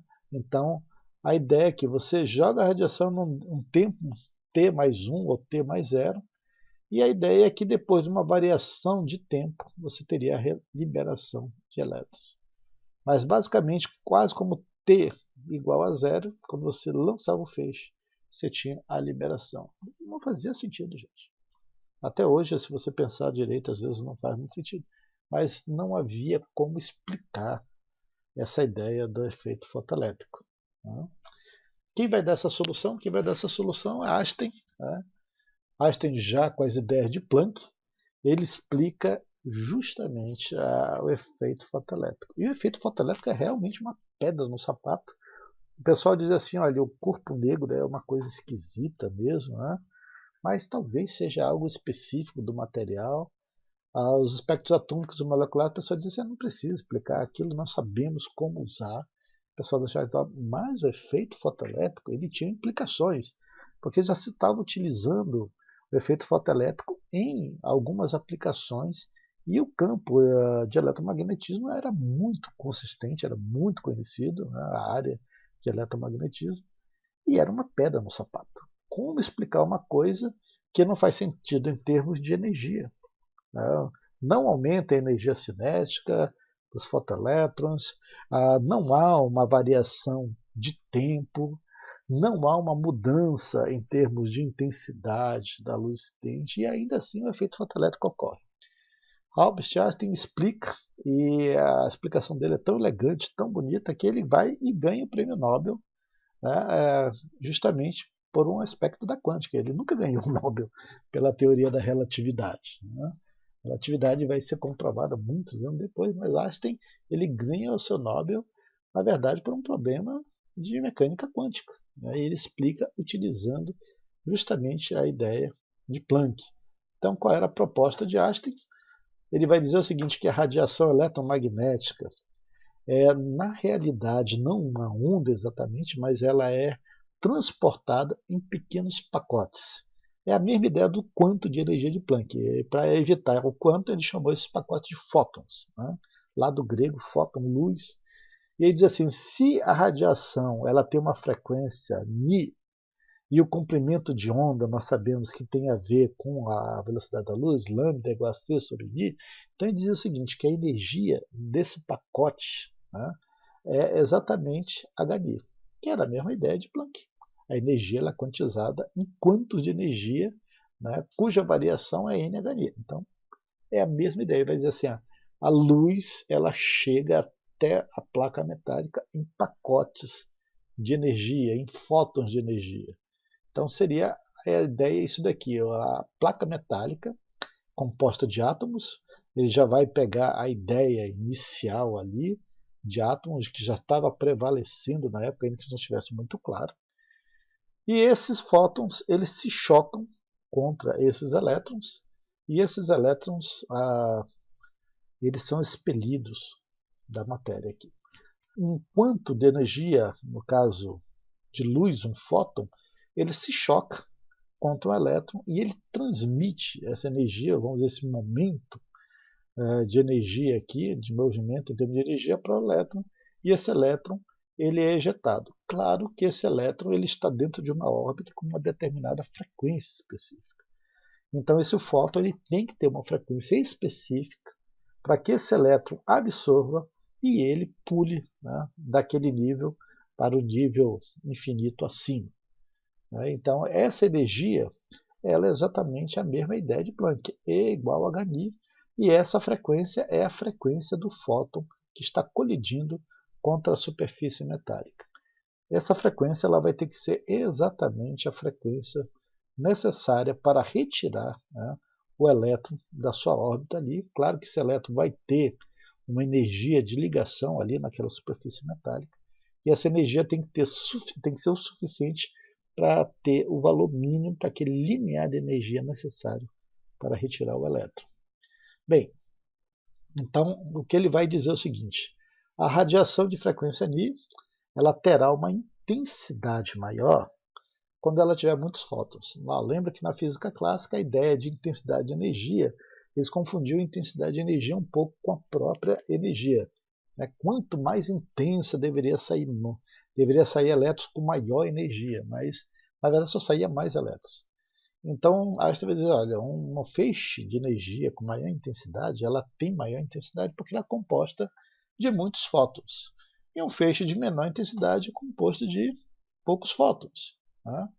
Então, se eu tenho, no caso, uma fonte de radiação que incide sobre uma superfície metálica com baixa intensidade, já tem poucos fótons, vai retirar poucos elétrons. Mas se eu tiver uma maior intensidade, tenho muitos fótons que estão sendo bombardeados sobre a superfície metálica, e isso vai retirar o quê? Muitos elétrons. Não quer dizer que esses elétrons terão maior energia cinética, que era a ideia clássica. Quer dizer simplesmente que vai sair mais fótons da placa metálica. Ou seja, a intensidade do feixe está relacionado não à energia, mas está relacionado ao número de fótons incidentes. A energia dos fótons está relacionada à frequência deles. E igual a hν. Então, basta o seguinte: quando o fóton ele atinge o metal, ele é absorvido pelo elétron, sua energia é passada ao elétron, parte dessa energia é utilizada para superar a ligação, né, do elétron à superfície. Então, nós temos o elétron está ligado, né, à superfície, então você precisa de uma força necessária para quebrar essa ligação. Então, uma parte da energia é usada para superar essa energia de ligação, e o que sobra, né, dessa energia será a energia cinética do elétron após ele deixar a superfície. Então, a energia cinética é justamente essa energia do fóton menos a energia necessária para superar a ligação do elétron à superfície metálica. E com isso ele consegue explicar até o tempo de retardo, né, mais para frente. Outra proposta dele, que a energia mínima com qual o elétron está ligado ao metal, é chamado de função trabalho. Então, aquela energia mínima necessária, ele coloca uma função trabalho, energia necessária para retirar o elétron da superfície metálica, e essa função trabalho ela é específica de cada metal. Então, muitos metais vão ter uma função trabalho na ordem de 4 a 5 eletronvolts, e a energia, no caso, cinética máxima do fotoelétron liberado é justamente essa diferença, a energia do fóton menos a energia da chamada função trabalho. Então, quando você incide um fóton sobre o elétron, uma parte da energia é gasta justamente nessa função trabalho para liberar o elétron da superfície, e o que sobra é absorvido e lançado em termos de energia cinética máxima que o elétron pode adquirir naquela frequência de radiação mínima necessária para a arrancada da superfície. Então, esses elétrons eles não vão precisar ter um tempo suficiente para acumular energia suficiente para sair daquela superfície. Não. Eles são liberados tão logo o primeiro elétron, ou no caso, o primeiro elétron absorva o fóton que incide sobre ele. Gente, não importa a intensidade, ou seja, não importa que seja somente um fóton. Cada fóton continua tendo energia E igual a hν. Não é um contínuo ali. Cada elétron que sai, ele sai porque um fóton incidiu sobre ele. E a energia cinética máxima só vai depender da frequência dos fótons. Ou seja, a gente tem que entender aqui, em termos de fotoelétron, o efeito fotoelétrico é algo que eles não entendiam na época. Né? Eles não entendiam que a luz ela tinha uma natureza corpuscular além da natureza ondulatória. E a retirada de cada elétron é um choque com cada fóton. Então você tem N elétrons retirados porque N fótons se chocaram individualmente com cada um desses elétrons aí. Tá? E os elétrons são ejetados quando? Quando a energia HNI ela é maior que a função trabalho. Ou seja, né, se a frequência é maior que a função trabalho sobre H, você tem energia suficiente para retirar. Ou, melhor dizendo, você está dentro da frequência necessária para retirar aquele elétron. E é o que se observava experimentalmente em termos de energia. Ok? Quanto maior a intensidade da luz, mais fótons e, portanto, mais elétrons são liberados. E aí, todas as características do efeito fotoelétrico puderam ser perfeitamente, completamente explicadas. Einstein mereceu aquele Nobel. Então, só para vocês terem uma ideia, aqui tem nessa tabela alguns elementos, alguns metais, né? E aqui a função trabalho para cada um deles. Né? Por exemplo, o alumínio, 4,8 elétron-volts, é o mínimo que você precisa aqui para retirar um elétron do alumínio e assim por diante. Você vai encontrar, por exemplo, o césio, somente 2,10 eletronvolts, e eu acho que ele é o menor de todos aqui. Não sei se você tivesse que fazer uma placa fotoelétrica aqui, fotovoltaica nesse aspecto aqui, talvez a melhor de todas seria, claro, o césio, que tem a menor função trabalho, e a pior delas aqui talvez seria aqui seria justamente o ouro, teria 5,10 eletronvolts. Tá? O césio, então, tem a menor função trabalho e assim ele vai emitir elétrons a partir de uma frequência do fotoincidente menor que os demais metais. Esse é o caso. Então, a frequência mínima, gente, para extrair um elétron do césio vai ser como? Como é que a gente calcula isso daí? Então, é só você pensar. Constante de Planck, 4,3 vezes 10 a menos 15, tá? Dentro de uma determinada faixa ali, a faixa aqui de grandeza. Tá? Quem é o Ni? O Ni é o φ sobre H. Tá? O limiar aqui é a função trabalho sobre a constante de Planck, então você tem 2,1. Aqui já pensando em eletronvolts, a constante de Planck está em termos de eletronvolts, dividido pela constante de Planck, você vai ter 0,507 vezes 10 a 15. Essa seria a frequência necessária para retirar. Esse valor é muito alto, esse valor está no ultravioleta. Ou seja, nenhuma radiação no espectro visível arrancaria elétrons do césio aqui. Você teria que aumentar a frequência para chegar no limiar de frequência mínima para arrancar esses elétrons. Ok? E, por fim, finalizando, né, vamos pegar aqui o potássio. Para o potássio, a frequência dele aqui, né, necessário, é 2 eletronvolts para ser necessário. Então, se você incidir uma radiação aqui de 1,77 eletronvolts, seja 700 nanômetros, você não vai retirar nenhum elétron.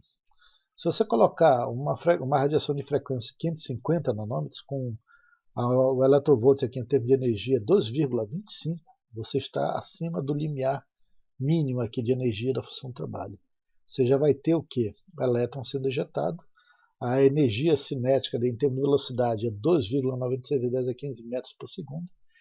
Se você incidir uma radiação com frequência aqui, 400 nanômetros, em termos aqui, estou falando que está comprimento, frequência, só pensar em comprimento com o inverso. Tá? Com função aqui 3,1 eletronvolts, é claro que você também está acima do limiar de 2, você também vai liberar elétrons. A diferença é que o excesso de energia vai se transvestir o quê? Em energia cinética, né, máxima. Aqui é 6,22 vezes 10 a 5 e aqui é 2,96 vezes 10 a 5, ainda que esteja em termos da mesma grandeza, nós temos aqui uma velocidade um pouquinho maior para frequências cada vez maiores. Então, a energia cinética máxima só depende apenas da frequência dos fótons e não da intensidade, ou seja, não do seu número. Ok? E aí, gente, nós chegamos ao que nós chamamos de um ocaso da era da física clássica. Né? Nós temos uma nova física. E com o advento da proposta de Planck, a física clássica ela começa a entrar em declínio no seu ocaso. E algumas presunções dos cientistas da época viraram fumaça. Eu falei algumas semana passada, né? Mas vejam bem, em 1900, alguns físicos eles pensavam, né, que a física já estava completa, não tinha mais o que descobrir, a questão era só aplicar e talvez detalhar alguns sistemas. Lord Kelvin, esse que vocês estão vendo aqui, ele recomendou que os jovens não se dedicassem mais à física, por quê? Porque só tinha algumas poucas coisas para se fazer, né? Depois a física ia virar uma matéria somente para engenheiros, somente para aplicação básica. Algumas medidas precisavam ser refinadas, mas não tinha mais nada que fazer. E ele, inclusive, ele menciona, né, o que nós já falamos aqui, que haviam duas pequenas nuvens, olha para ele. Né? O horizonte da física não tinha ainda explicação. Um deles era o experimento de Michels-Morley, né, que também tem a ver com o efeito fotoelétrico, e a dificuldade em explicar o aspecto da radiação de um corpo negro. Ele disse, olha só, isso daí mas são nuvens pequenas, coisa que passa. Não tem mais o campo da física entrou no seu ocaso. Parece um pesquisador no início dos anos 2000 que disse que não tinha mais nada que se fazer em história, porque a história já estava completa, o resto era só mesmo a repetição da história, o fim da história. No início do ano 2000, logo depois, tivemos 11 de setembro e tudo mudou e a história ainda tem muita coisa esquisita para mostrar. Mas aqui nós temos o caso de uma era da física, e temos agora o nascimento de uma nova e impressionante física, uma coisa completamente diferente. Ou seja, a física clássica não consegue explicar o espectro, radiação de corpo negro, não consegue explicar os espectros atômicos moleculares, não consegue explicar o efeito fotoelétrico, não consegue explicar, por exemplo, a questão das capacidades térmicas em baixas temperaturas. A ideia é o seguinte, não tem como explicar em física clássica. E aí, quando Planck entra com as suas ideias, uma ideia que mesmo para ele, até o fim da sua vida, ele desconfiava que aquilo fosse realmente verdade, nós temos o início de uma nova física, a física quântica. E aí, gente, daí em diante, a partir de Planck, nós temos uma pletora de cientistas que começaram a aplicar muito rapidamente a nova ideia da matéria, e Planck, Einstein, Bohr, de Broglie, Schrödinger, Dirac, Born, Heisenberg, nossa, Feynman não tem fim a quantidade de pessoas aí. Eles rapidamente entenderam que a física clássica ela era apenas um subcaso, né, um subgrupo de uma física maior. E eles não tiveram dificuldades em começar a aplicar essa nova física, mesmo que as ideias básicas da física clássica fossem para o espaço. Né? E eles se tornaram extremamente famosos, revolucionaram as ideias da física. O que nós temos hoje, em termos de tecnologia, é basicamente fruto dessa nova visão da matéria. E naquela época, ninguém imaginaria que a física sofreria uma revolução tão grande que as ideias básicas, no caso da física clássica, questão de momento, questão de posição, questão de energia, isso daí seria virado ao avesso e nós teríamos agora um novo mundo, uma nova realidade à nossa volta. A física completamente nova. Todo mundo a explorar, todo mundo atômico, subatômico a explorar, todo mundo de altíssimas energias e velocidades para serem compreendidas. Então nós temos a nova física chamada física moderna. Né? Hoje em dia, o que nós estudamos aqui em termos de física quântica, né, é basicamente esse esquema aqui. Né? Nós temos a física quântica de hoje, e ela é basicamente que é um produto das falhas da física clássica em explicar alguns fenômenos. Né? E aqui, devido a essas falhas, nós podemos ter o que? Planck, a hipótese de Planck, daí a dualidade de onda, a partir de coisa que nós vamos falar, o princípio da incerteza que nós vamos falar, e a mecânica quântica, no caso, a quântica estatística, que não é muito o nosso caso aqui. Né? Da física quântica, nós temos o efeito fotoelétrico. Né? O efeito fotoelétrico vai explicar a radiação do corpo negro também, as curvas de reação, no caso, as leis de Wien, a radiação de fundo e assim por diante. Da física quântica nós temos a teoria de Bohr. De Bohr nós vamos ter os números quânticos, nós vamos ver as energias de hidrogênio, que seria uma segunda quântica, a quântica 2, o espectro de hidrogênio, que vamos falar ainda também, e assim por diante. E da quântica nós temos a função de onda, que veio da equação de Schrödinger, que vai explicar as partículas e as forças, e as muitas aplicações que nós temos em tudo isso daí. Né? Das propriedades atômicas, nós temos a estrutura atômica da matéria, a estrutura molecular, e assim por diante. Então, a física quântica hoje em dia, em termos assim, mais voltados para a matéria geral, para átomos, moléculas, é o que nós podemos ver aqui nesse cartaz. Boa parte disso nós veremos no decorrer dessa disciplina, e outra parte seria a quântica 2. Aí eu tenho aqui um trabalhinho para vocês. Então, tem esse artigo aqui abaixo, né, um artigo de 1901. Qual é esse artigo? De Planck. Né? Planck. Você vai utilizar o artigo abaixo como ponto de partida, você vai descrever e vai detalhar a hipótese de Planck da radiação do corpo negro, começando pela lei de deslocamento de Wien, seguido por Stefan Boltzmann e por fim Rayleigh-Jeans. Então aqui Planck ele vai explicar isso daqui. Esse artigo existe na internet, fácil de encontrar, se não conseguirem eu tenho para vocês. E eu quero que vocês leiam, para vocês verem como foi o artigo original.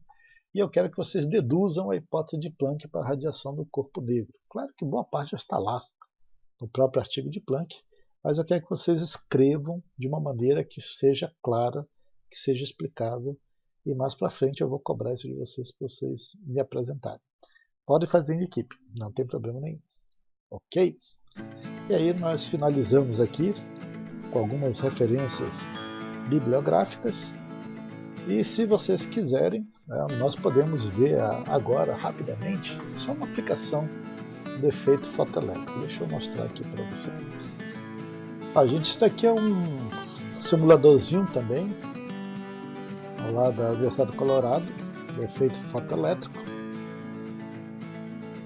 E aqui você pode ter mais ou menos uma ideia, né, de como isso procede. Vamos pegar aqui o sódio. E no sódio nós vamos lançar uma radiação. Vamos começar com uma intensidade aqui de 100%, que você pode alterar a intensidade. E pode colocar também a questão.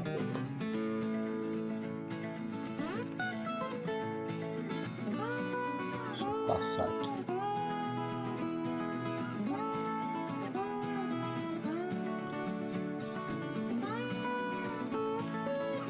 Aqui eu posso alterar a intensidade, ou seja, mais intenso, menos intenso. E aqui eu posso alterar, no caso, a frequência da luz ali emitida. Então notem que se eu aumentar aqui a frequência, não sai nenhum elétron. Mesmo com uma intensidade de 100%. Se eu for aumentando frequência, eu já estou 632 nanômetros, ainda assim não sai absolutamente nada. Aqui você tem um esquema, uma placa aqui de metal, incide uma radiação.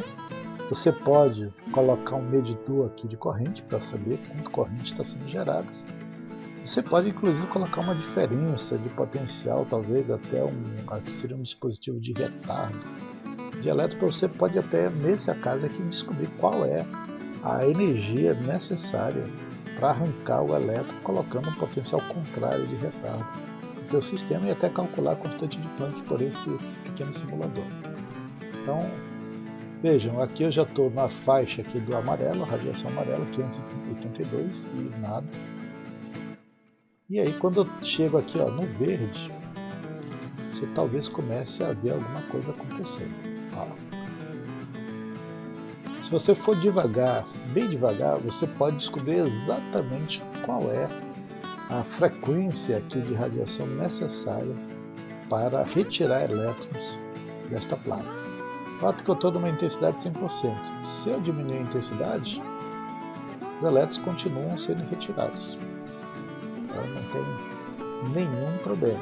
A única diferença é que vai ter menos elétrons sendo retirados. Quando eu aumento a intensidade, eu tenho maior número de fótons e, claro, vou retirando elétrons.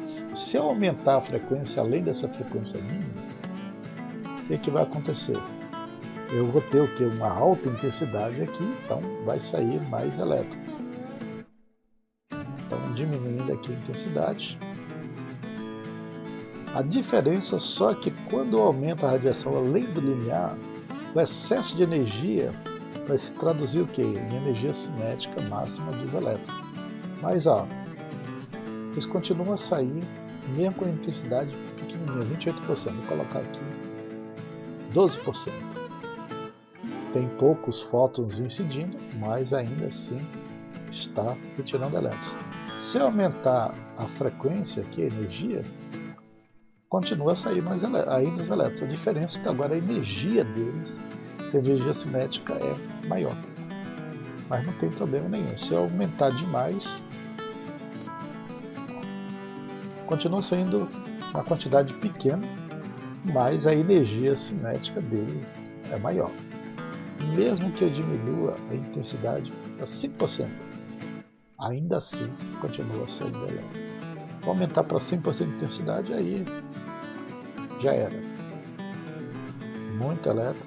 E aí, claro, a frequência de radiação passando do mínimo necessário. Continua a ser elétron, mas abaixo do limiar. Aí você já não tem mais elétrons saindo. A questão é qual é o limiar para o sódio. Do jeito atingindo ele aqui. Esse simulador é legal porque você pode até colocar uma diferença de potencial contrária, né? E essa diferença de potencial ela pode acelerar ou pode frear os elétrons, né? Então deixa eu só mostrar aqui para vocês. Deixa eu aumentar aqui a intensidade alta, então você tem uma quantidade razoável de elétrons sendo ejetados. Mas se eu colocar um potencial negativo, né, você vai fazer com que esses elétrons voltem. Eles vão ainda tentar sair. Se você for diminuindo aqui esse potencial com calma, você pode não só retardar, mas você pode impedir que esses elétrons eles saiam, no caso da superfície.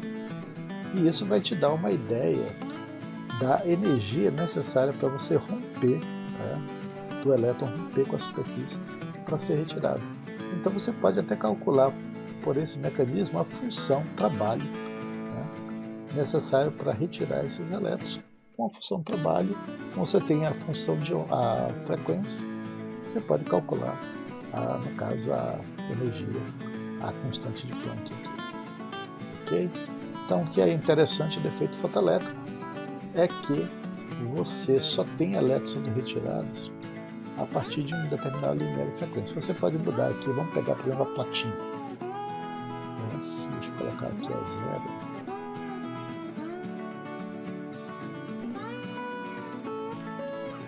Colocar aqui em 0, deixa eu colocar no 9.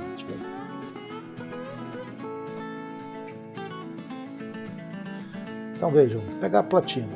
Qual é a frequência mínima? Vou colocar a intensidade máxima. Qual é a frequência mínima para começar a arrancar elétron de platina?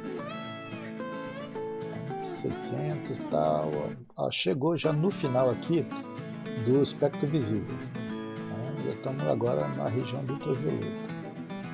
Nenhum elétron.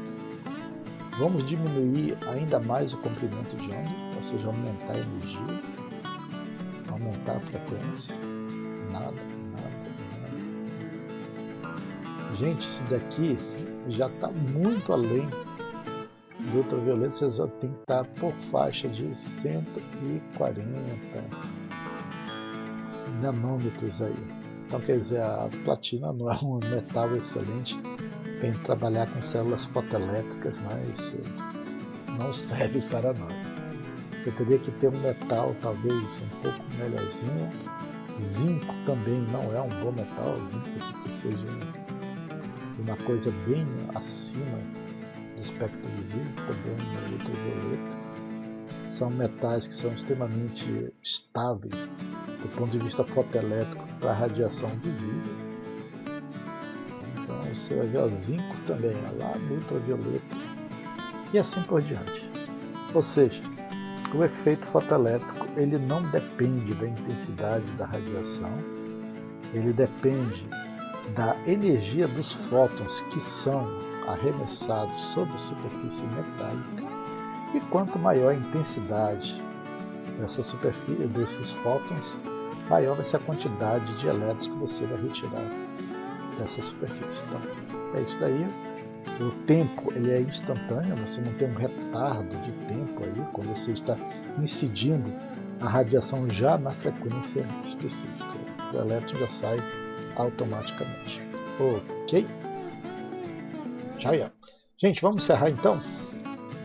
Muito obrigado pela atenção. Então, até semana que vem, nossa próxima aula.